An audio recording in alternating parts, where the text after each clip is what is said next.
Well, it's supposed to play. Bloody wankers. Leo. Oh, wow. StreamYard's not working right. Alex. Okay, everybody fake the music. Oh, no. Yeah. Okay, well, we're doing this without an intro. I want to thank everybody for watching Indie Creator Spotlight, and we got an awesome show scheduled for you today. And for some reason, the StreamYard isn't working. It's not playing my videos, so I can't play the intro. So we're not sharing on social media, but I'm sure everybody will find us. And you know what? How do you put together a show where we're going to have absolutely no dead space whatsoever? We have a show full of podcast hosts, which is awesome. It's going to be a great discussion. But as always, we have with us Philip. How's it going, my friend? Good. How's it going, Leo? It's good to see you all, and hope everybody's safe with the snow, at least in the Northeast anyway. Yes, no apocalypse. And Phil, you're from Dark Discussions Podcast Network. That's right. Yep. www.darkdiscussions.com, where we do news, reviews, podcasts, and all sorts of good stuff there. So everybody should check it out. Awesome.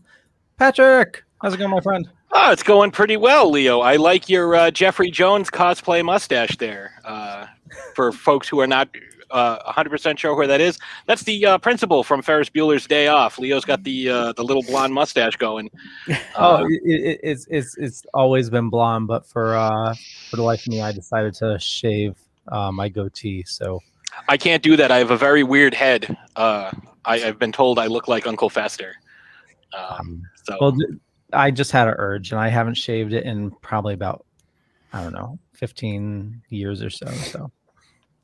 All right. Well, I mean, whatever works for you, Leo. I feel like you're getting into con season and you're ready to rock, and that's going to be your cosplay. You're going to be the principal from Ed Rooney from Ferris Bueller.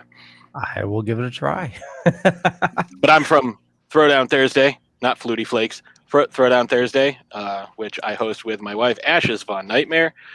You can find us every Thursday on the Dorkening Network and on Spotify and wherever podcasts are found, and throwdownthursdaypodcast.com for all your latest listening needs.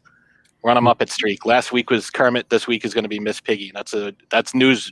That's breaking news. We didn't tell anybody that yet, but we're breaking it here. And what day again? Thursday, I believe. Okay, because it's hard to remember. Yes, it is a difficult name. Andy, how's it going, sir? Hey, what's going on? I'll let you speak. Go for it. So I'm Andy from Inebri-Art.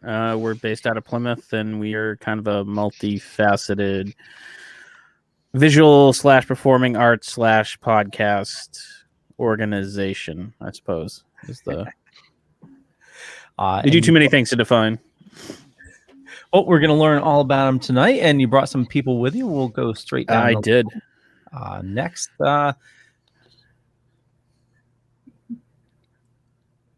Hanna's on mute. There we go. Oh, first timer. I'm Hanna, and I'm from the Old Colony Cast, and we're a podcast about Plymouth and all things in the surrounding area, historical, current, and otherwise. Awesome. And that's Plymouth, Massachusetts. I was going to say that's Plymouth Rock, not to be confused with Fraggle Rock. Two totally different things. Right. Not but that you can different. you can still dance your cares away. Right. And since this is an international podcast, not just a regional, everybody needs to know that it's Massachusetts, USA, because there's dozens and dozens of Plymouths all over the place. It's like saying Springfield. Right. You're absolutely right. Yeah. Thank you, Phil, for bringing that up, because we do have our international listeners. And next up, hello, sir. Hi, Fish. I am the executive producer, I guess. We're going to go with that, of the Inebri-Art Podcast Network. I mostly do behind-the-scenes work with editing, but I'm also a co-host on the Old Colony Cast. Cool beans. And what do you edit with? Mostly Audacity, because it is free and there is nothing it needs me to do that I can't do yet. Or it's nothing I need to do that it can't do for me. Awesome. Same. That's why I use Audacity. Yeah. And last but not least, hello, sir. What's up, guys? How we doing? My name is Mike. I am one of the hosts of America's Hometown Horror Podcast. So as the title says, we are also based in Plymouth, Massachusetts. And we are kind of an all-encompassing horror podcast. So we cover movies, TV shows, books, comics. We've done a few paranormal episodes. We cover haunted attractions in the New England area, which is a pretty unique part of our show. But we don't really discriminate. We'll cover anything if it's horror related. I have two other co-hosts, and joined the Inebri-Art Podcast Network last year, about a year ago, actually. Awesome. Happy to be on. Thanks so much for having me. Oh, totally. Great to have everybody. So what's a movie that sticks out from last year, horror related for you? Oh, it was a tough year because of the pandemic, and there was so much stuff that got pushed out. So there were a lot of movies that I missed out on, but one that comes to mind, we actually covered on our show about a month or so ago. It's a Shudder exclusive release. So if you have Shudder, you can get it. It's a movie called Spiral.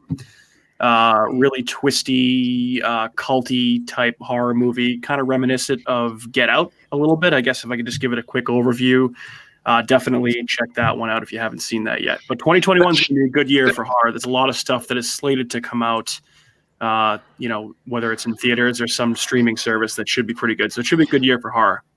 That Spiral should have ended 12 minutes earlier. I know. I didn't really like the ending either.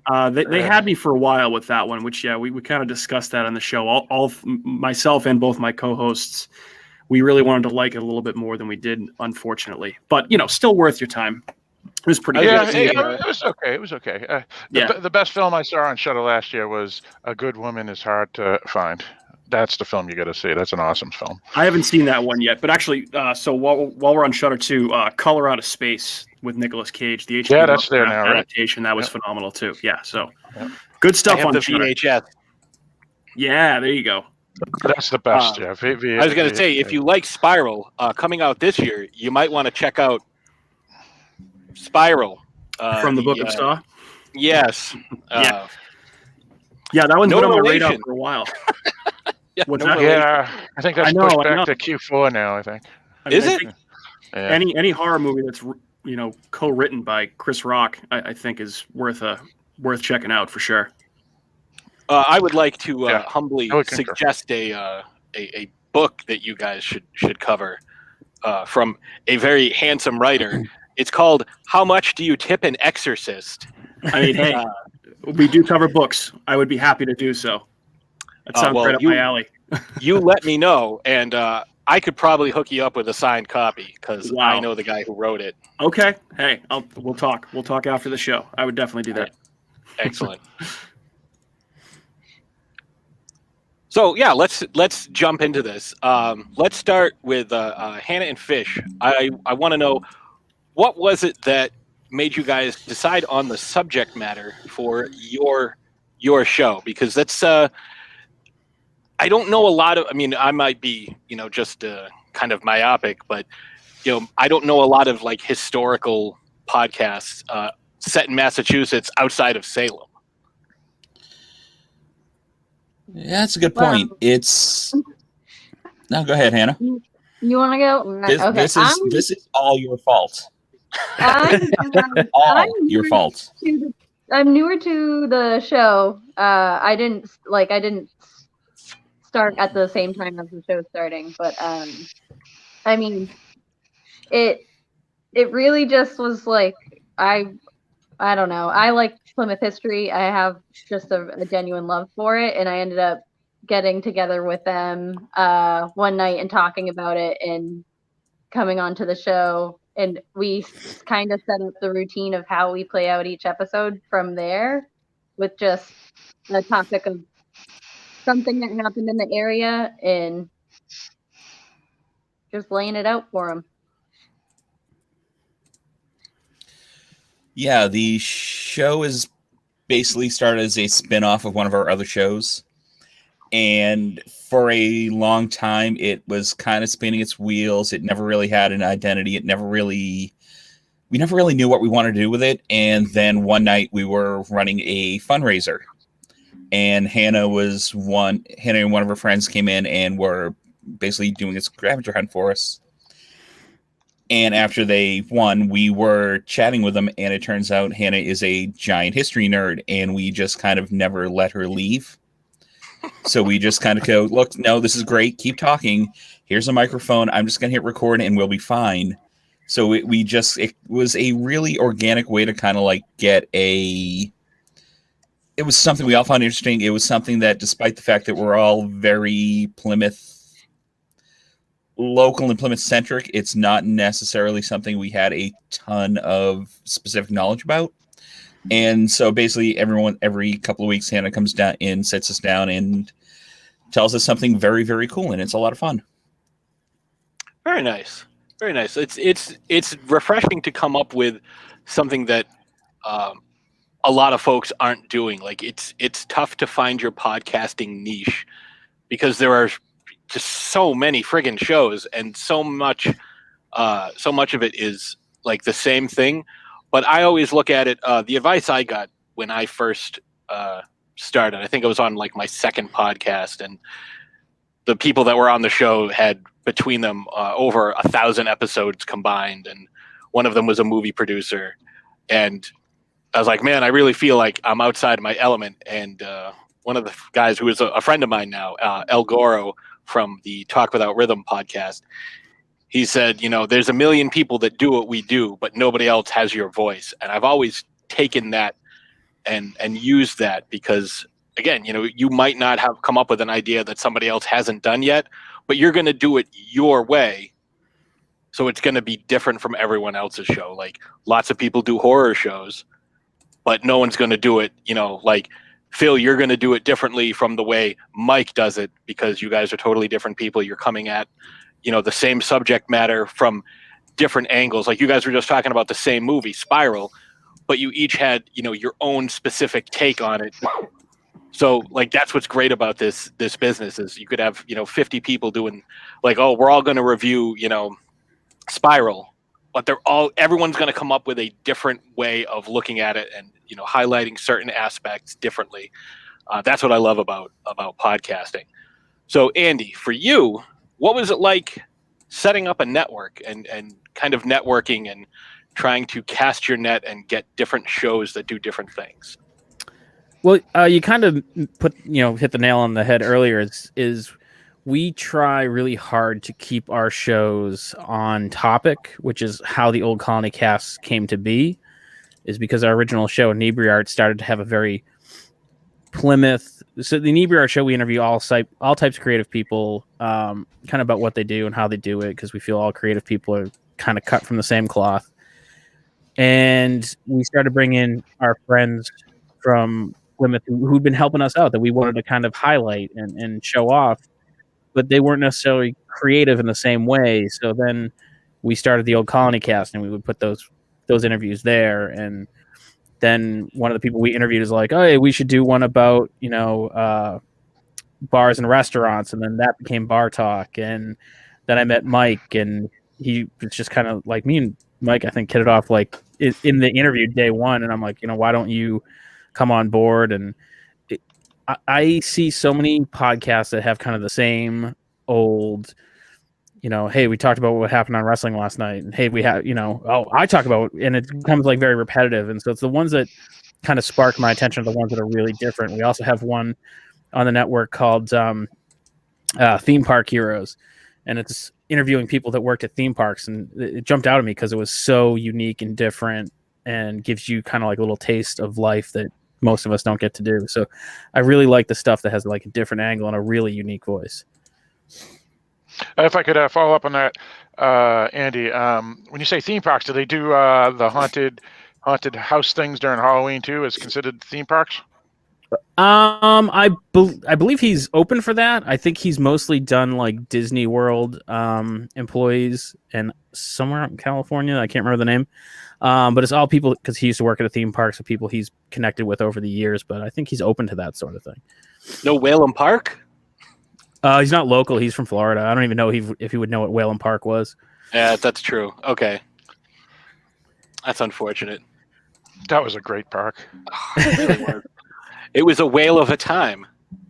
Oh, I don't Hey, that was their catchphrase, not mine. That's true. That's true. I just want to rewind a little bit, and I think it was Mike that said this. Talked about switching up your podcast, like you already got it started, and you totally changed things up. And what a lot of people don't realize is that's great for a podcast to do. A lot of people think, okay, I need to figure out the perfect aspect, and everything has to be perfect before I start. But podcasts mold as you go about, because if one thing isn't working, you try something else, and you keep on bouncing back and forth until you find your voice or your way of doing things. And I think that's one thing a lot of people don't catch on, and that's why a lot of people want to start a podcast but don't, and that's why they should just do it, right?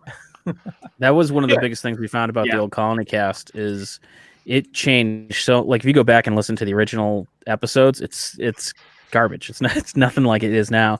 And we kind of constantly try to like tweak it and change. And at one point we try to do like a news type, like, hey, like these events are coming up in town. We're like, no, that's stupid. And we just kind of kept changing it. And then when we met Hanna, she came in, and I think it was the second episode we did about Burial Hill. I'm like, oh, that's like, she's perfect. She understands like how to tell a story, and it just clicked. And right away people were like, oh, I'm obsessed with this show. It's great. So you can tell when they click. Yeah. And I think it's a testament to anybody who does a podcast, exactly what you just said. Oh, if you go back and listen to some of the earlier episodes, they're trash. That's a testament to you as a podcaster, as you've grown and gotten better at your craft. Like, I feel the same way about my show. Like, some of these early episodes of Throwdown Thursday, absolute garbage. Like, they're so bad, compared to what I know now. But like episode 6 compared to episode 240, there's a huge difference. You've done almost every day for 5 years. Like that's going to be a difference. Like if you're not growing and changing and learning, and your podcast isn't evolving, that's a problem. If you're stagnating, you're just doing it to do it. It's almost like you're doing it in spite of your audience instead of for your audience. That's how I feel anyways. That's a great point too, because in all honesty, who wants to sit and listen to a podcast where the hosts are disinterested in what they're talking about? So, you have to mix it up from time to time to keep things interesting. So I know in particular for our show, we try and cover a variety of topics because, kind of like what you guys had been saying earlier, there are a lot of horror podcasts out there, but what we found was that there weren't really a lot of horror podcasts covering local paranormal stuff here in like the Plymouth area, or local haunted attractions come the fall. So I think that's one thing that we kind of tried to hone in on in our first year as a show. Obviously, that particular aspect, the pandemic presented a few challenges, I guess, to put it lightly. But I think variety definitely keeps things fresh. It keeps you on your toes. Something different to talk about every week definitely helps keep things interesting. Well, if you guys ever want to take a field trip and cover a pretty cool haunted attraction, there's a haunt called the Haunted Hydro, where they have taken an old hydroelectric plant and turned it into a haunt, and it's very well done. They do some incredible stuff. I know a couple of the folks who run it. I've done some interviews with them. It's in Ohio. I think Marion, Ohio is where it's located, and it's a really cool venue because it's got that creepy, almost like a Nightmare on Elm Street type vibe, where you're walking through this industrial area. And again, due to the pandemic, I didn't get a chance to get there last year. But it's definitely one I would recommend. That sounds awesome. I mean, hey, we'll travel for haunted attractions or really for any other reason. But I mean, I've been to a bunch of stuff locally. In my travels, I've been lucky enough to go away in October. I've been to Halloween Horror Nights in Florida a couple of times. I've been to haunted attractions in New Orleans, Las Vegas. So very cool. Each pretty different. But yeah, I'm always open. And a lot of times you will see that places that kind of have a history with some sort of paranormal involvement, do host haunted attractions now. Like I know Waverly Hills Sanatorium in Kentucky does one. There's another one that I just had to. Eastern State Penitentiary in Pennsylvania does one, and obviously they're notorious for being one of the most haunted places in the country. So it's becoming more and more common. But that one that you were mentioning sounds awesome. Excellent. Yeah. A friend of mine is a haunt actor there, and what I like about it is they are very inclusive in their casting, because she is in a wheelchair, but they don't focus her characters on the fact that she's in a wheelchair. Like they just give her a character, and she's very good at what she does. That's awesome. And I even worked one year at a haunted attraction locally, so I know all the work that goes into that. It's a crazy amount of work. I think I enjoy being a spectator a little bit more than actually working there, but I'm glad to be able to say that I did it. But yeah, very cool. So speaking of work, for those of you that do the editing or even prepping, how much time a week does it take to do your work for the podcast? Oh God, hours. Hours? Yeah, definitely. Like the editing is we do two shows. Yeah, we do 2 shows a week, so it's one of those. I finish one and then, oh good, the other one's due in 2 days, so let's just. God, it's kind of exhausting. It's one of those. I have a lot less. It's like it's all downtime and it's all kind of half focused. So I think if I like sat down and really just plowed through it would probably take me about 2-3 hours to get it done. But it's one of those, it's on and I've got the TV going and I've got like a movie going on in the background just for something, as a lot of it can be kind of tedious. And so what are you cutting out when you edit? Generally for the show, we try to keep it very conversational. So like content wise, I try not to lose much. So I'm mostly cutting out like awkward silences and then stuff I just really can't stand hearing anymore. So lip smacks, breathing, Andy saying, Andy talking. Yeah, I'm at the stage where I know what Andy's like verbal tics look like in Audacity. So yes! It's not healthy. It's bad, and I'm not comfortable about that. Well, it's like I know exactly what that is. That's him saying, I'll tell you, yeah. I used to do the same thing, and then I was going through, because I'd listen and I'd be like, yeah, so okay, and I would start every single sentence that way, and I'm like, I got to cut this out. Then it's like, and one of those like the lip smack things, like you're talking, like, and it's like, please don't. You could look at it and it's like, okay, see that sound right there? See that spike in the sound wave? That's what that is. I know exactly what you're talking about. Yeah. And I stopped doing it for my sanity. I don't edit anything out of my episodes anymore. I just let them go. See, I can't do it because my sanity's gone. I've written it off years ago. I'm a lost cause. It's fine. These things happen. Yeah, it's fair. But it's funny when times are normal. I run it on the theory of I don't want to hear it, so why would I want anyone else to have to listen to it? Like, if you're sitting down and listening to the podcast, the last thing I want you to go is, it's okay, but no. Like, the last thing I want to do is make it, like, worse for people to listen to the show.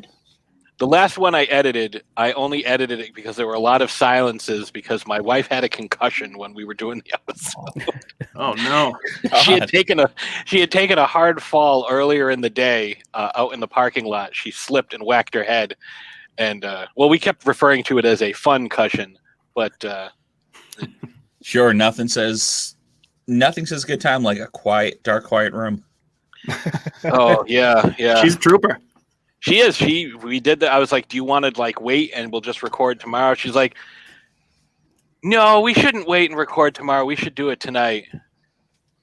We should record tonight. Do you want to record tonight? And I was like, you're pretty lucid. People will just think you've been drinking wine. She is known as the mistress of Merlot, so we can kind of get away with it. This is a little plug for Adobe, and I know a lot of people despise Adobe because they went to the pay model.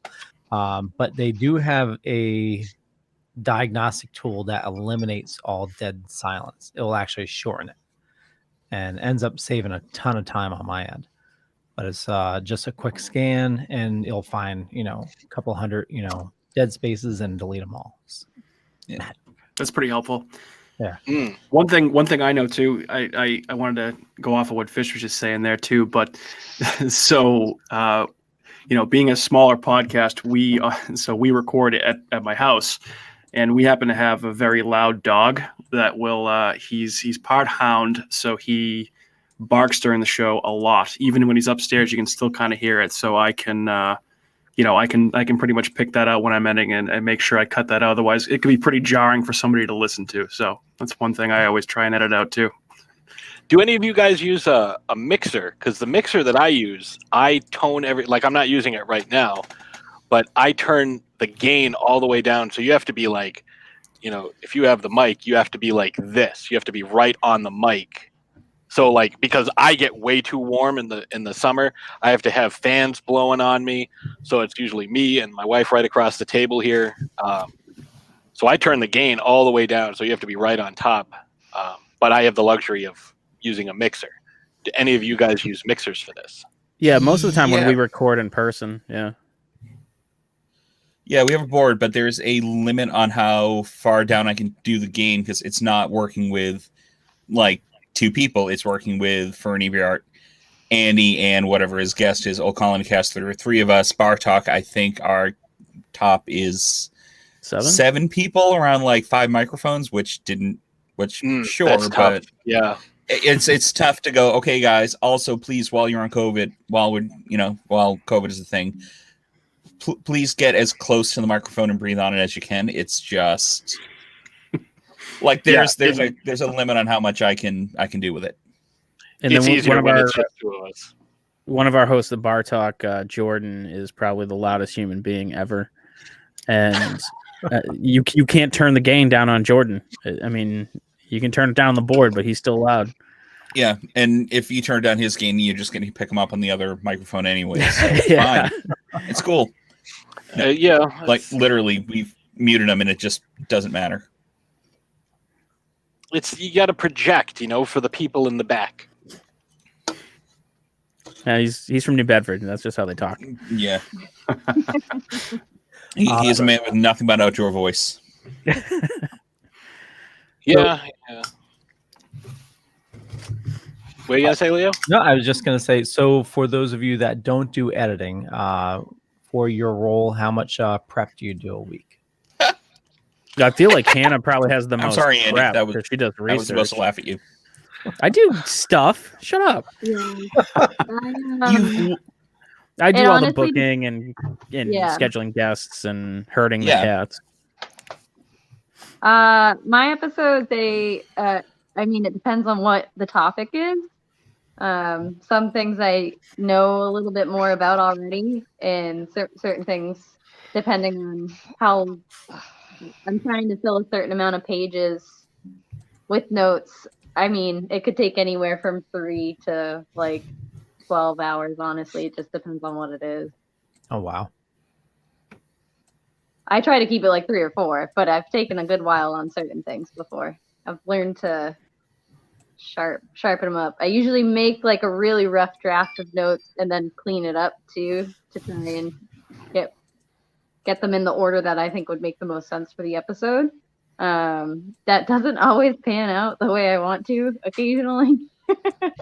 Sometimes they're a little crazy still, but yeah, it doesn't help that Andy and I don't have her notes. So if we have a question, we will just ask and then watch her flip 3 pages ahead to answer it for us. Because I'm notorious for that. Yeah. It depends on what it is. I'm pretty good at getting back into the flow, though, where I'm supposed to be, bookmarking. Oh, you're actually handwriting instead of typing? Oh, yeah. Oh, wow. I'm using my cell phone to do this. I don't know how to use computers. She's old school, Leo. Nothing wrong with that. I love handwritten notes. I'm pretty sure I don't have Word. I don't. Yeah. I don't know. I have I have a Mac. This computer is actually my work computer because my computer broke a few months ago, but it was 10 years old. So yeah, I find it's interesting when it depends on what the subject matter is. Like if it's something that you're an expert on, you still want to have like talking points. But like, it depends on like what we're doing. Like sometimes my wife and I will be like, all right, what are we covering this week? Like it's Sunday and we have to record on Wednesday, the latest. And it's like, I don't know, let's just like watch this one movie and talk about this one guy. Like that's what we'll do. Like last week, it's like, let's talk about Kermit the Frog. And we just watched a bunch of like Muppet shows on Disney Plus. Like that was our research. That's fun, man. Well, she'll go and she'll print out like 12 pages of notes, and I'll just fucking wing it, like, because that's who I am. Yeah, when we started the Inebri-Art podcast, I mean, it's an interview show. We always have guests on. We always interview someone, and I do zero prep. I don't research the person because I kind of go from if I want to know something, I don't want to go in knowing it. I want to find out from them. I want to get their spin on it, and I want to listen to what they're saying and not kind of in my head, not be listening and trying to figure out my next segue to my next question. And, Fish used to give me a really hard time about it. And he's like, you could do a little bit of research until we got to interview Uli John Roth, who's one of the founding members of Scorpions, and someone ahead of time was like, oh, you got to ask him about Jimi Hendrix guitar because he owns Jimi Hendrix's last guitar. And I did, and it went south like big time. And so at that point, I'm like, nope, I'm not doing that research. I'm just going to keep running it the way that I run it. And it served us pretty well so far. So why did it go south? Because no.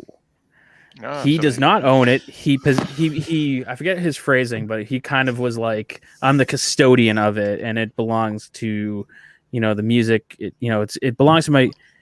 He dates Jimi Hendrix's last girlfriend or something like that, and that's how the guitar came into his possession. But he's like, it really belongs in a museum, and you could tell he just didn't want to talk about it, and the whole mood in the room changed. And interesting. Yeah, so it ended up just wrapping up from at that point because I'm like, he went from very open and chatty to very like closed off, and yeah. So I try not to take advice and just kind of go with what's worked so far.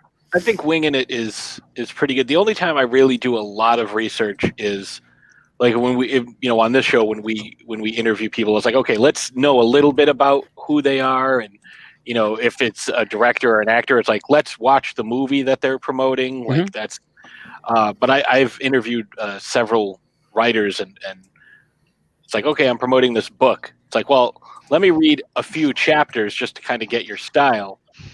But yeah, it's only ever, that wasn't great with Uli John Roth. We had one musician recently call off the interview, like mid-interview, because she wasn't super psyched that I wasn't familiar with her work. And I can't remember her name, which if you listen to the podcast is not a shock because I can't remember anyone's name.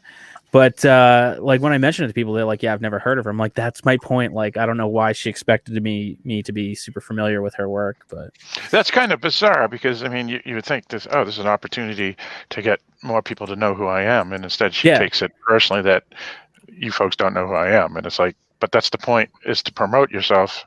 Exactly. Yeah. I have played 2 libraries and 3 coffee shops, sir. Yeah. She kind of was like, well, I'm not here to recap I'm not here to recap my career. And I was kind of like, well, what the hell are we going to talk about then? It's. Yeah, that's kind of bizarre. Yeah, very bizarre. Oh, crazy weather we're having, huh?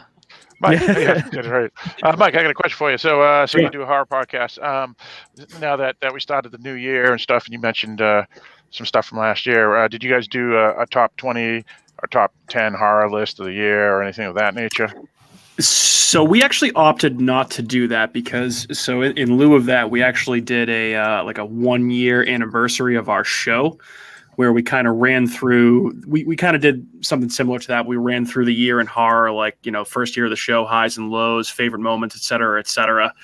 But so we figured like a top 10 list or even like a top 5 list would be a little repetitive to do a week after that. So we ended up, we'll probably start doing that, I would say, moving forward. But this year we didn't actually. But given the circumstances of 2020, it would be, there's a lot of stuff that was out there from streaming services.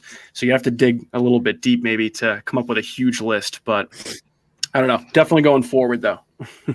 Also, how do you guys choose your topics? Do you choose like brand new releases, or do you guys go back to 1990s slashes, or do you just mix it up, or how do you do it?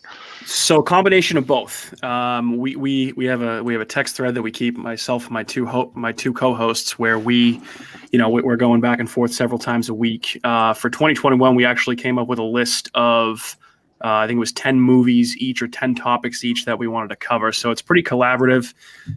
If there's something new that we consider to be relevant or something that we want to cover, we definitely cover it. For instance, we started in December of 2019. So we did have a few months in there before the pandemic hit. And we were able to see some of the new releases in 2020. So we covered the Grudge remake, which was horrible. We covered a movie called Underwater, which was loved Underwater. It was fantastic. When you guys asked me what I loved in 2020, I can't believe I forgot that, but that was one of my favorites. We also covered The Invisible Man. So, and then obviously movie theaters kind of stopped operating after that. So we were kind of digging deep to kind of go back and cover some classics with some other topics as well. But yeah, I definitely want to continue to cover new releases as they come out, obviously. And I think theaters and studios have kind of adapted a little bit more this year to give us a little bit more of those big releases that are coming out. So how about stuff that maybe stuff you guys haven't seen, like if you guys kind of band together and like, oh, I can't, I just saw this on, the other day. Like I've watched a ton of movies last year that I had never seen before, stuff like Phantom of the Paradise or, these crazy horror movies. And it's like, that's what, when my wife and I did our top lists, we tried to come up with some of the characters from stuff that didn't necessarily come out in 2020. Cause like you're saying, like it was a tough year for movies. Yeah. But stuff that we discovered in 2020 because we got a chance to, because there weren't, tons and tons and tons of new releases coming out every week, you could kind of go back and it's like, oh, let me look at some of this stuff that I'd never seen before. Have you guys ever done something like that? Like, okay, let's do like a month of stuff we've never seen that like we can't believe we've never seen. Like, I don't know, just throwing names out there, but stuff you've probably seen. Like, oh, I've never seen Suspiria. Oh, I can't believe you've never seen Suspiria. Like, I've never seen it either. Like, let's all watch it and give your opinions on that. And is that something you guys do? Yeah, so we haven't done like a full month of that kind of coverage yet, but we've definitely we've done movies like that before. So I think one of the things that makes our show great is all three of us that are on the show kind of have different perspectives on horror and different voices. So I also one of my co-hosts, Catherine, is my wife. So I also podcast with my wife, and she is, she hasn't seen as many horror movies as I have. So often she gives a different reaction to a movie that I may have seen a dozen times that she hadn't seen before. So that definitely keeps things fresh. But, every once in a while, I think obviously with not being able to go to the theaters and see whatever you wanted for this last year, you kind of do a little bit of a deeper dive into like, Amazon Prime Video or Netflix or Hulu or even Shudder, like I mentioned before, whatever your streaming service is. So like, for instance, we actually covered last week, I'm sure you guys have, or some of you guys have probably seen this, but we covered The Black Coat's Daughter, which had been on Netflix for a while. I had never seen it. Came out in 2015. Definitely go check it out. Awesome movie. I really liked it. And it was okay. You weren't a fan? It's one of those A24 movies, so it's very ambiguous and artsy and indie. So I can see that, but I did like it. I thought it borrowed from some good genre classics like The Shining and The Exorcist, Psycho. So I was a fan. But yeah, sometimes you gotta go a little deeper because you don't want to cover just all the most popular movies that everybody has seen. Sometimes you need to do some deep cuts to keep things interesting. Speaking of Psycho, wasn't that film Black Coat's Daughter directed by his son, right? Yep, Oz Perkins, who is Anthony Perkins' son, and if you Google him, he actually looks. It's spitting image. It's pretty freaky. And then actually the music in that film was done by Elvis Perkins, who is also Anthony Perkins' son and Oz Perkins' brother. So, yeah, Black Coat's Daughter. Check it out. Very cool. See, I think stuff like I would Yeah, with reservations. Right? But everybody should check it out because it's something that's interesting. Like, I've gotten my wife to watch some of these things that she had never seen and do like, oh, I'm going to be live tweeting my reactions this weekend as I watch Lord of the Rings for the first time, which happened in April of last year. I don't agree with that live tweeting because you're not actually really paying attention as well. You should be focused. You'd be surprised, between the two of us, because I was explaining stuff that was happening because she doesn't know a lot of the lore and the mythology behind it. Especially if you have ADHD, which is like the next level of human evolution, where you can, like right now, I know what's going on in the Bruins hockey game because it's over there, but I'm also paying attention to you guys because I'm very invested in this conversation, and I have a couple more questions for folks coming up. But, you'd be surprised what you can pay attention to and what's, with what's going on. And she tends to latch on to specific characters that she likes. And that's how she does. When I had my conversation with her about Game of Thrones at the convention. Yes, she is. She got a Cersei Lannister crown for Christmas. Oh yeah. Cersei's nice. Is the best. Yeah, big Cersei's fan. Big Cersei. Yes. Yeah. Well, Leo, go ahead. I've been talking nonstop. No, actually, I just wanted to break in here for a second because something very important about podcasting is sponsorship. And so we have a sponsor, Deadly Grounds Coffee, the most amazing coffee you'll ever have. It's a little mom and pop shop here in Connecticut. And, it's not like super caffeinated. They focus on flavor, and Death by Chocolate is my absolute favorite. But go on to getdeadly.com for more information. But here's a zombie talking about coffee. Everyone thinks because you're a zombie, you don't know good coffee. Well, they're wrong. There's only one brew that gets my seal of approval. Deadly Grounds Coffee is my guilty pleasure. The aroma is so intoxicating. It brings all of my neighbors out of the woodwork. Deadly Grounds Coffee. Coffee to die for and zombie approved. It's good to get a little deadly. Use the front door! Oh, they're so disgusting. So, Leo, I just ran out of my my Death by Chocolate. Just finished it 2 days ago. This Saturday. Yeah. How do you like it? Oh yeah, it's great. Yeah. And I finished the raspberry one. Raspberry cream. Yeah, that one. Yeah. Raspberry cream or chocolate raspberry? The chocolate raspberry. It was that one. Yes. We have a full cabinet. We have Witch's Brew. We have the Black Walnut, which is new, which is very, very good. We have the Highland Zombie Grog, the Day of the Dead Roast, and I forget what the last one is. Chocolate Cherry, I think, maybe. But no, Vanilla Almond.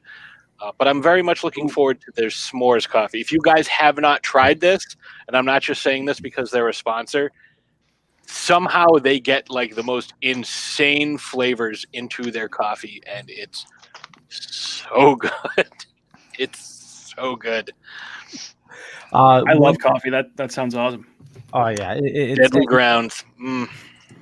Yeah, they actually became a sponsor because we wouldn't stop talking about them. And also, Leo spent $40,000 on coffee at one convention. No. So normally it was $38,000 and change. No, I'll normally buy an obscene amount whenever we see him at conventions. But one person that actually, from what he told us, buys a crazy amount is Caroline Williams. When she's going to a con and she knows they're going to be there, she brings an extra suitcase just to bring coffee home. Jeez, it's crazy. Now, I want to ask you guys, Hanna and Mike and Fish, how you guys came about joining the network, because we're, as you can see, right. I always do that right behind me, the Dorkening sign. Let me tilt my camera up. I always do that. I always get it wrong. Yeah, you see the Dorkening. We're part of the Dorkening network. And I met Leo and Phil when they were judging our podcast very harshly, but it worked out in the end because we came away with this, our best interview award. And shortly afterwards, Leo's like, I like to be associated with winners, and I'm also a fancy millionaire, so I think I can afford you guys. How'd you guys like to join the Dorkening network? And I was like, sign me up, Haas. And so we joined. So when it came with you guys, I know, Andy, you touched on it a little bit earlier, as how you hooked Hanna in. But how'd everybody else, because you have, there's like nine shows on this network? Oh, no, not that many. We have five. And three of them we make ourselves. So we make Bar Talk, Inebri-Art, and Old Colony. And then we have Mike, who joined, and Theme Park. Retro Octopus is on ours too. Sorry. So six. Yeah. And then Theme Park Heroes.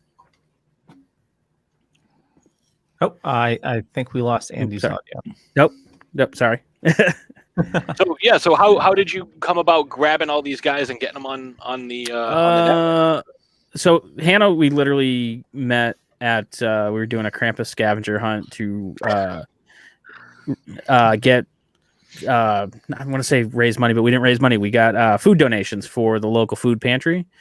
Very nice. Hanna and a friend of hers happened to be at the bar we were running it at and was like, "What the hell are you guys doing?" We're like, "Oh, we're doing a Krampus scavenger hunt." And she was like, "We're doing that too." Yeah. Showed up and won. She wasn't messing around. No. Hanna is all business. And then we just got to talking, and I'm like, "Oh, you should come, do a guest spot on the Old Colony cast." And then by the end of the night, I'm like, "You should be a guest. You should be a co-host." And that's how that worked. And Mike, I stumbled across on Twitter and was like, "Hey, why don't you come in for an interview?" And so we set up an interview at the Mayflower Brewery, and apparently we know like 1,000 people in common, and we just hit it off.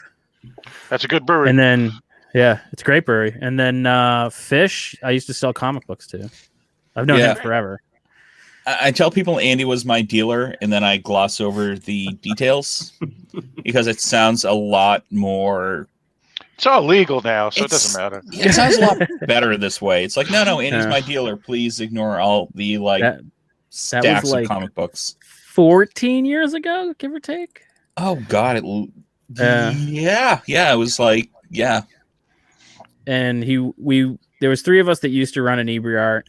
Then that lineup changed several times, and then Fish was just at every event, and he was a good friend, and so he became part of Inebri-Art. And then I'm like, "Hey, I want to do a podcast about art." He's like, "Art's visual, that's stupid." And I'm like, good point. I'll get back to it.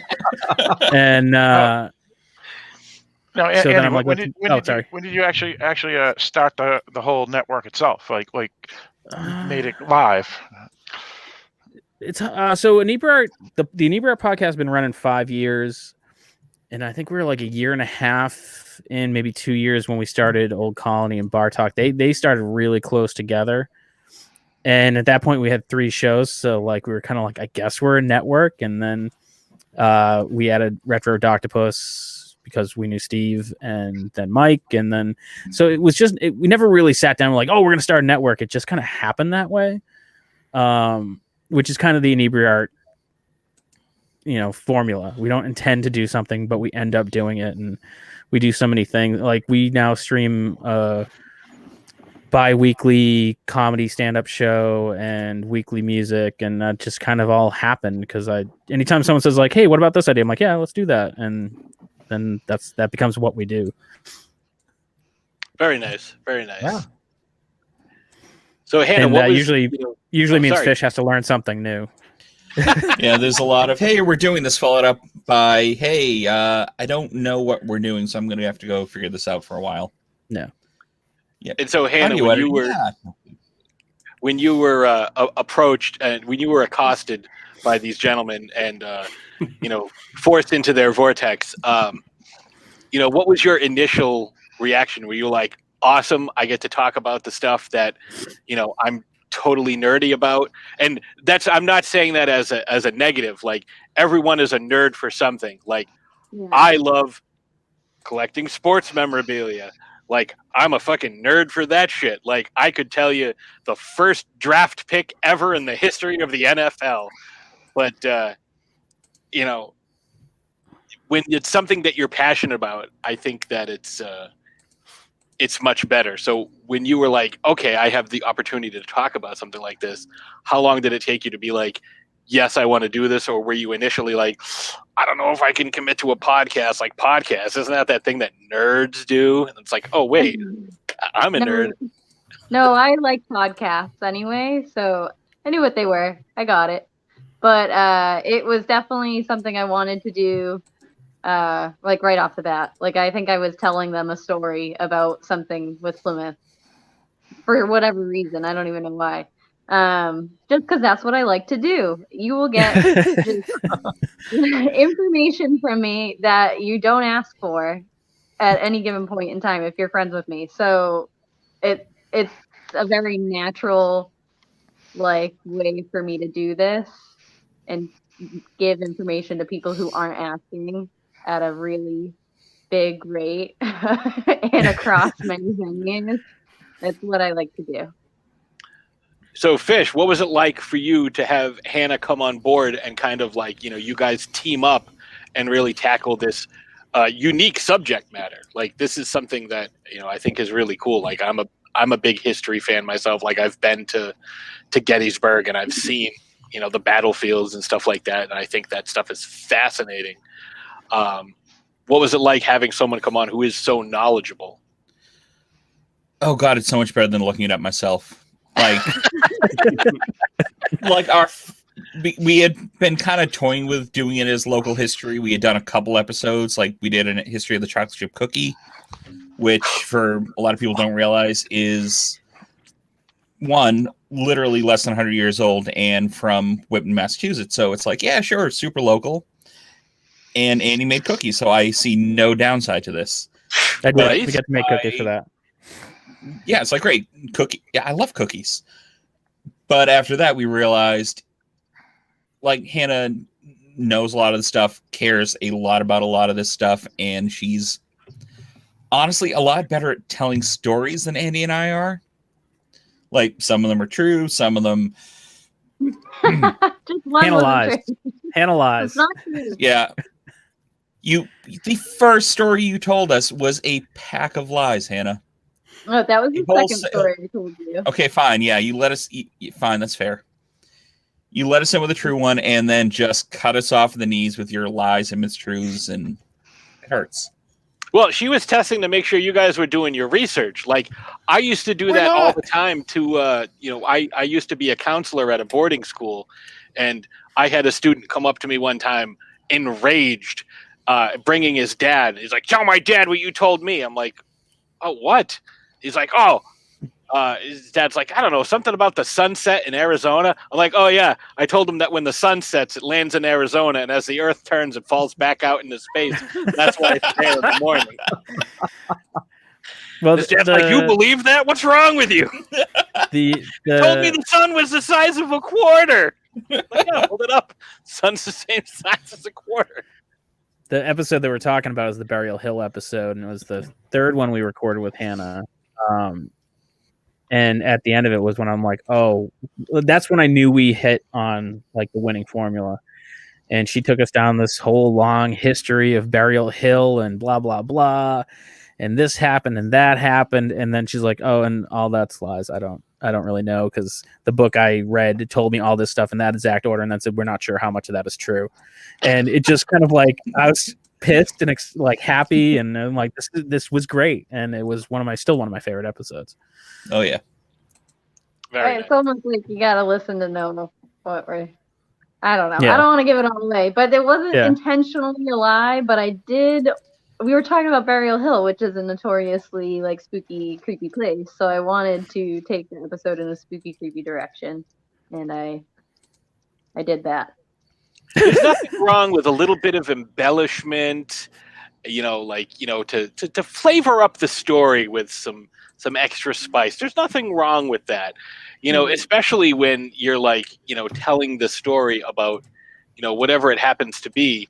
And your co-hosts are like, wow, that's amazing. Oh, that's so cool. And it's like, oh, they didn't do their research. I'm going to see how far I can get away with this. There's a story. The thing is, we don't do research. That Hanna does the research, and she kind of informs us. It's just the research book she did led this story the same way that she did, and then at the end of the research book, it was like, we don't know how much of that's true. Most of it's probably local legend, and she laid it out the exact same way, which takes you on this kind of roller coaster where you're suddenly like, wait, where did the lies begin? And it was just a really fun episode. Just ends with, or is it? Yeah, kind of. This is a 100% true story. But then we get to do some like really cool stuff too. We did a crossover between the Old Colony and America's Hometown Horror. We did like a little ghost hunt. We got it together. That was a lot of fun. Yeah, that was a good one. Yeah, so it's just a good group of people to work with, and Fish. So about how many people are on the network between your shows? Because I know Retro Red Octopus has 4, and you mentioned a couple of shows have like 7 people on them, which man, no, I have a hard enough time with 2. So Bar Talk has 3 hosts: Jordan Chabot of the Speedwell Tavern, Carl Heine of the New World Tavern, and Dan Mahoney, who's a manager of Stats in Boston. And I'm on that one as well. And then we invite guests on. So it's different restaurant owners, bartenders, wait staff, beer reps, brewers, anything to kind of like that is involved in the restaurant and bar industry. So it's a kind of a rotating table. It generally only has 5 people is usually the max, but sometimes there's miscommunications between who's bringing the guests, and you end up with 7 people because Carl just invites everybody. Carl invites everyone he sees from when he gets there. Yeah, pretty much. And that every show is fun for a completely different way. And so yeah, that one has 3 hosts, but a huge cast of characters that are always on it. So yeah. Go ahead. Oh, go ahead, Mike. I was going to say, yeah. So, and we have 3. So it's myself, my wife Kat, and then our other co-host Andrew. But we've had a rotating cast of some guests on as well. So I think the most we've ever had is 5. But yeah, we have 3 as well. Now, do any of you guys, Andy, you mentioned you do a couple. Do any of you guys overlap on other shows, or you just do your shows? I myself do what is it, Leo? Like 35 shows a week? 37. Oh yeah. No, let me see. Shark Bites, Throwdown Thursday, this show, the Loudest Sports Show, the East Beats West, occasionally the Wednesday show. So 4 to 7 shows a week. Do any of you guys do overlapping show? Hanna, I'm going to guess no, because most of your time is spent doing research.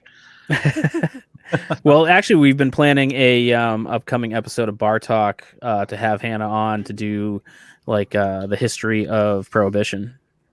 Very cool. Yeah, very cool. I'm on talk about the Kennedys. Yeah, I'm on Inebri-Art, Bar Talk, and Old Colony. We've done some crossover with America Hometown. I think Hanna, you've done a guest spot on that, right? I have.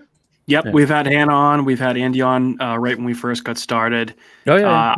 Yeah, I just do the one show, but we have talked and probably have some collaborations with a few other shows coming in 2021, which I'm excited for. So, and I'm basically a podcast whore, so I'll be on anyone's. I recorded an episode with a guy a couple days ago. I got another one lined up next week. So if you're going to put a microphone in front of me, I'm just going to talk into it. So I was going to say, you guys, we'll have to arrange something, because I find all of you guys very interesting. Like, we'll have to get you on one of the several shows that I do. So I feel like Fish needs a sports podcast to talk. Because every time I just glaze over when he starts talking about sports. So it's tough. One of our Bar Talk co-hosts and I are both huge baseball fans, and then we'll talk, and then you can kind of just watch Andy just lose the thread of the conversation. Because Andy, do you know who Dustin Pedroia is? Yeah, he's in the Dunkin' Donuts commercials. Yeah, this is what I'm dealing with. Yeah, he sells iced coffee. Dunkin' Pedroia. Yeah. He's the coffee guy. Yeah, he's a little dude who hits coffee. Yeah, time to make the donut. Him and the tall football guy sell coffee, right? The tall football guy. Yes. Short baseball guy and tall football guy sell coffee. Yeah. And the medium height hockey man. Yes. Yes. Well, you got to have some people that don't really follow sports. It's No, nothing. and that's fine. Like again, like what I just said, everybody's a nerd for something.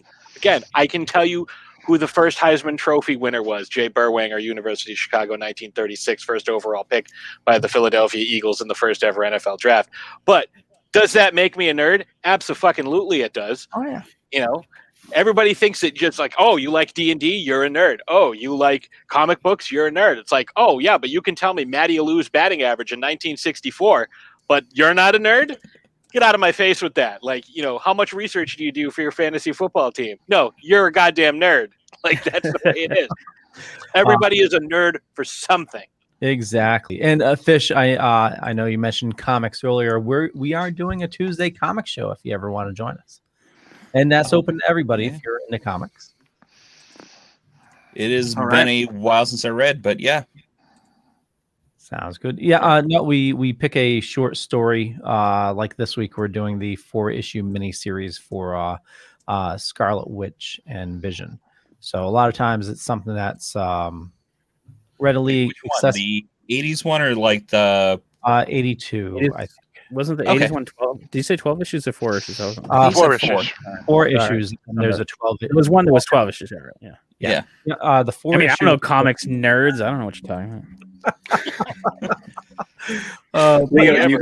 Do you guys cover horror comics at all? We can. Yes. Yes. I have. So a couple that I just read recently so we did an episode on The Thing by Carpenter, obviously back in December, and we did 30 Days of Night at the beginning of January. So I was able to find them on eBay. So obviously there's never been a sequel to The Thing, which is one of my favorite movies of all time. But the closest thing that we'll ever get to it, according to John Carpenter, is the 2-issue miniseries that came out after the fact that kind of picks up right where the movie left off. So I read those recently. And then I don't know if there's ever been anything that could have been more for me, but it was a crossover that Steve Niles wrote for 30 Days of Night with the X-Files, which is a 6-issue miniseries that I just picked up. So pretty good stuff. If you're in it.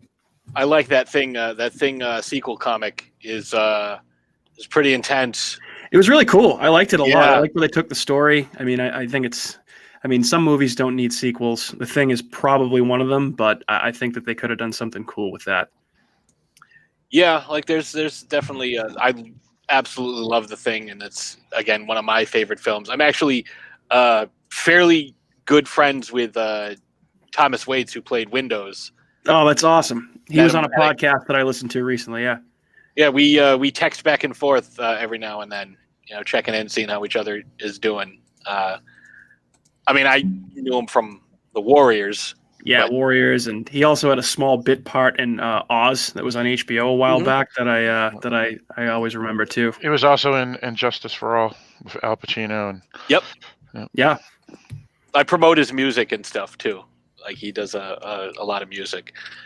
But yeah, The Thing is that like it's The Thing and Jaws are like right here. Sounds like you are on the same wavelength. Yeah. Jaws, The Thing, The Shining, and Alien are probably my 4 favorites on my Mount Rushmore of horror, if you will. And what were they again? I heard 3 of them: Alien, Thing, and The Shining. Shining. That's one I and missed. Jaws. Yeah. Yeah. Okay. Yep. I need to admit, I ain't going with Windows. I ain't going with them. Windows gets it good in that movie too. Oh yeah, he does. Yeah. Yeah, they all do. They all do, but his is particularly pretty gruesome. I introduced my brothers to that movie because they had never seen it. I think it was last year in February. They'd never seen the movie. I'm like, I'm bringing it over. We're gonna watch this because obviously they know him from the Warriors. The Warriors is like a huge part of my childhood growing up. Like we played in the city at my wedding. That's how much of an impact that had. And they were like, "Oh man, Fox got wrecked." It's like, yeah, you did. I ain't going with Windows. I'll go with Childs. Who says I want to go with you? Oh, Awesome. Keith David. Yeah, I love that movie. That's right, Keith. It is Childs. That's right. So I know we're getting close, aren't we, Leo?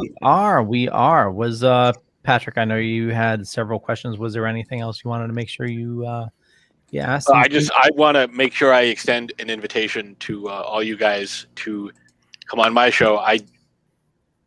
We'll talk about what the subject matter is off the air, because I've taken way too much time up for a show to talk about you guys. But we'll talk about it off the air, because I think you guys would each bring a very interesting and unique twist to like what we do on our program. But I would like to have you guys all on at some point. Hell yeah, man. Let's do it. Yeah, sure. We can talk the throwy the ball sport and the kicking the ball through the upright sport, and all those. I mean, I'm just watching these guys run around with their hockey shoes. Actually, the hockey shoes one I know pretty well, so I'm just a couple years behind on that one. Pat, what's the score now? It's 3-1. Pasternak scored. Yeah, they're gonna lose. Oh, they were down 2-0. They were down 3-0 the other day, and they came back and tied it and lost 4-3 in overtime. So, I mean, this. Yeah, that's fair. That's fair. Anything's possible. Yeah. Well, we'll start wrapping things up. Philip, did you have anything else? Yes.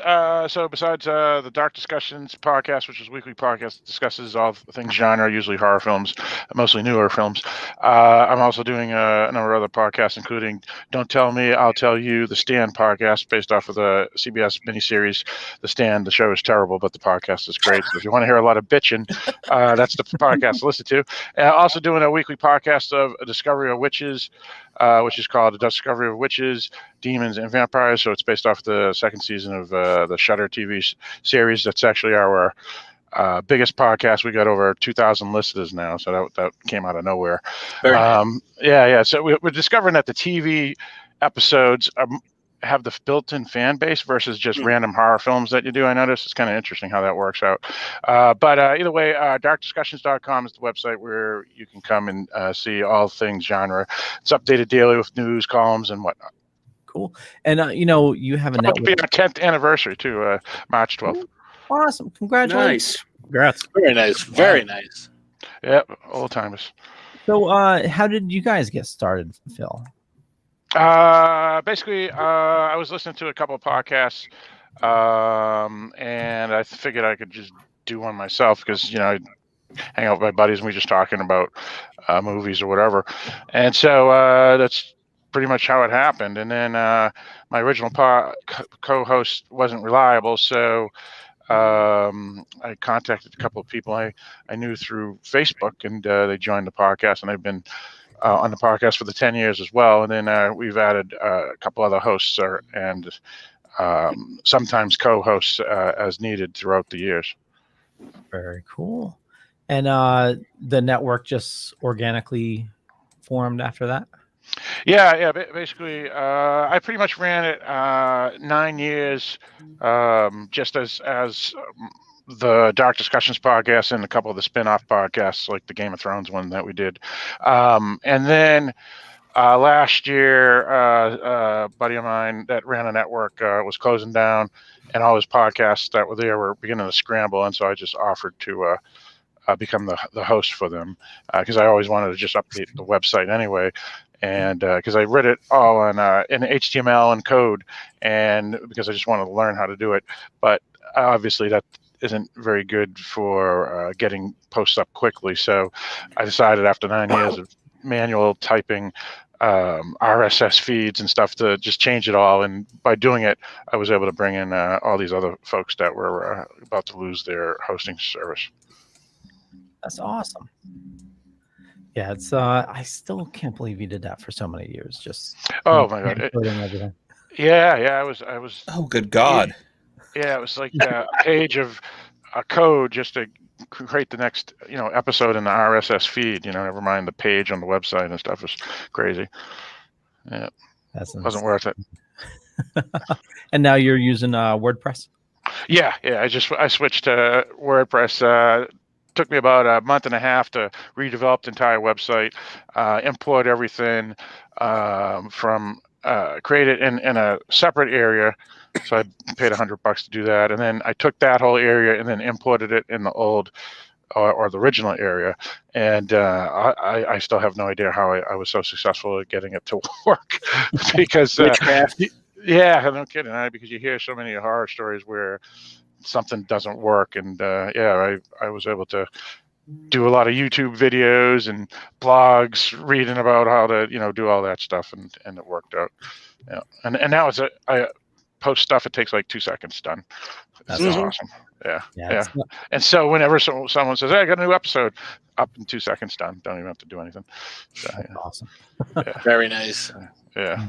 Yeah, nightmares can definitely happen. I've been working on revamping our site, and the framework just did a total crash, just ate itself, and I have to start from scratch. And it was just totally hit the bed. It was my importer, and it was like after I got all the site or all the podcasts up, just it was too much for it to handle, and it just stalled and just crashed the site. It was. We have like 912 podcasts. Well, it's 30 something shows on the network, and that's a ton of episodes, and it's importing the images as well. Images. Yeah. Yeah. So the importer was killing the whole process. That'll do it. Yeah, and when I tried to delete everything, it was like it corrupted the database, and all of a sudden I couldn't delete anything. So it was bad. But regardless, we will move on, and I want to thank everybody for joining this evening. So Andy, we'll start with you. Where do you like people interacting with you, and why don't you give a hint or two for running a successful podcast? Well, they can find us pretty much on all social medias, Inebri-Art, or check out Bar Talkcast. We actually just launched a new video content for Bar Talk to go along with the podcast. It's called Day Drinking, and the hosts and friends get together. And this episode, they're doing vodka cocktails, so they go through a gauntlet of some vodka cocktails. It's about 15-16 minutes, and it's just kind of fun to watch. But yeah, you can find us on Inebri-Art.com, Inebri-Art, Facebook, Twitter, Instagram, and God. Well, okay, so I always tell people sound quality, no inside jokes, and just be consistent. I think those are the 3 keys to having a successful podcast. Awesome. Agreed. Consistency, number 1. Yeah. We'll go with Hanna. Where do you like interacting with your fans, and what's a hint or two for that you give somebody for collecting content? So I mean, any social media, Instagram, Facebook, Twitter, whatever. Well, Andy has the Twitter for the podcast, but any of those. And I guess just like a regular essay, you gotta find many sources and make sure you're finding reliable sources and not just like a random, I don't know, like Reddit page or something. No offense, Reddit. Hey, Reddit just crashed the stock market, so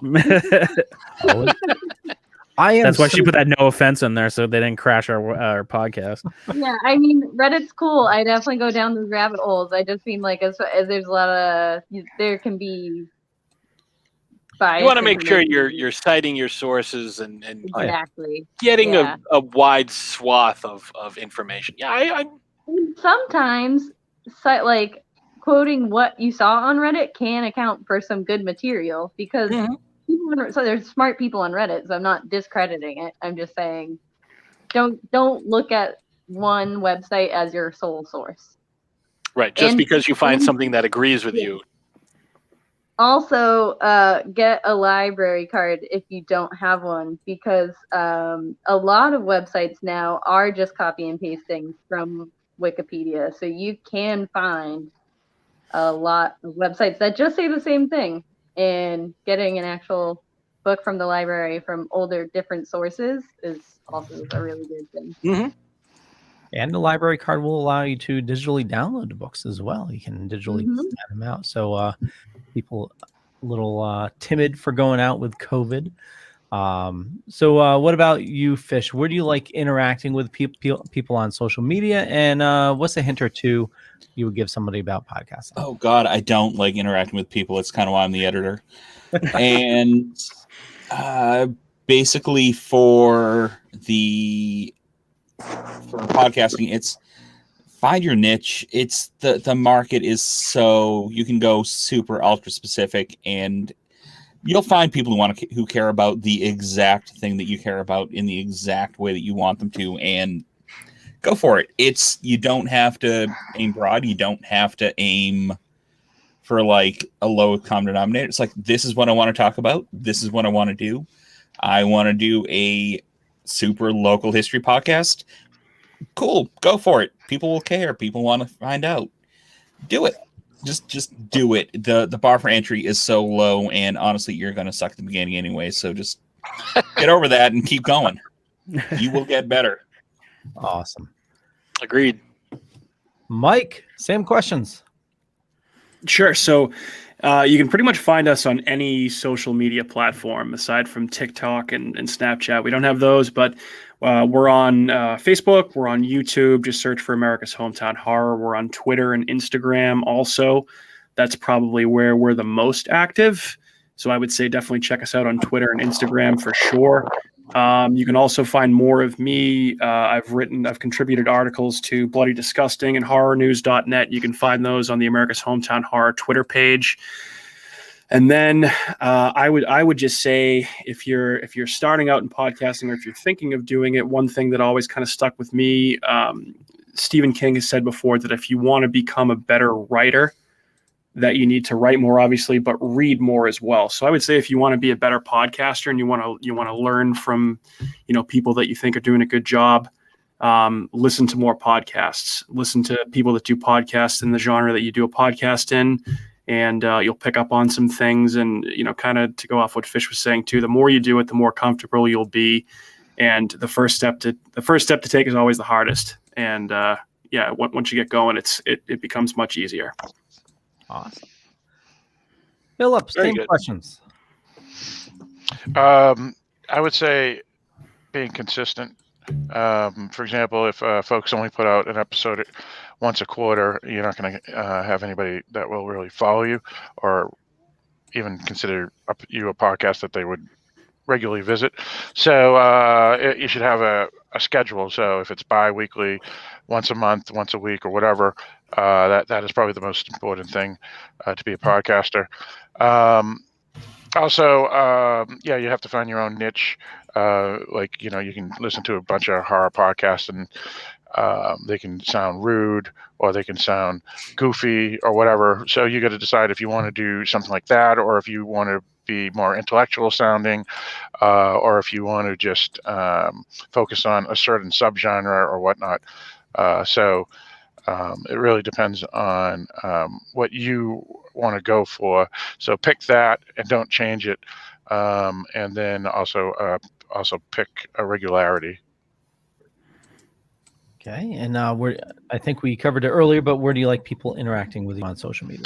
Oh, right. That would be darkdiscussions.com is the website, and pretty much you can find all information there. There's a contact form, which is basically the same thing as our email.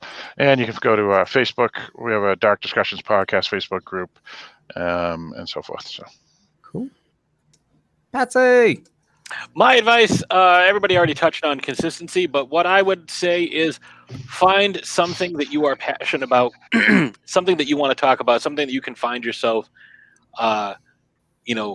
consistently talking about on a regular basis. And, like what these guys said, whatever your schedule, stick to it, but find something that you want to talk about.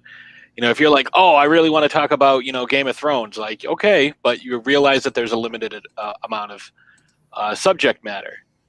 Decide, what you want to go on, and don't be afraid to change things up.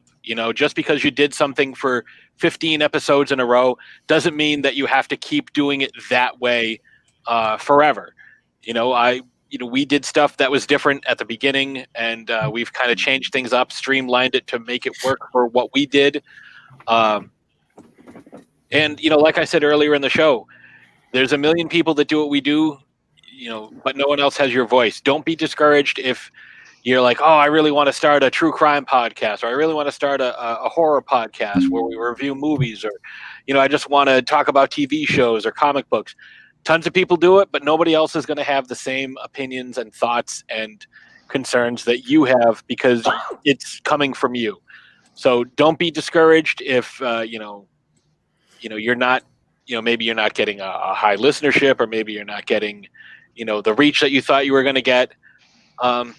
Just keep at it, be consistent, and, don't bet against yourself is what I would say. As far as where folks can follow us, Throw It On Thursday podcast at gmail.com if you want to give us any feedback. You can find us TD Thursday Pod on Twitter. Throw It On Thursday podcast on YouTube and Facebook, and on the Facebook groups. Also, you can find us both, Ashes, Von Nightmare, and myself, on the Loudest Sports Show. But ThrowItOnThursdayPodcast.com has links to all of our social media, has our latest episode, the latest episode of Shark Bites, where, we're always... Shark Bites is kind of like an overflow, stuff that doesn't quite fit on any of the other shows. Author interviews, I think this week coming up, we're going to be discussing theories on Godzilla versus Kong. That show has no real set subject matter. It's just whatever the hell we feel like talking about, and doesn't fit in with any of the other podcast, subject matter or genres. So, give it a listen, check it out, see what you think. You can check out our articles and, thoughts, opinions, whatnot on all that stuff. So come on in and have fun. Awesome.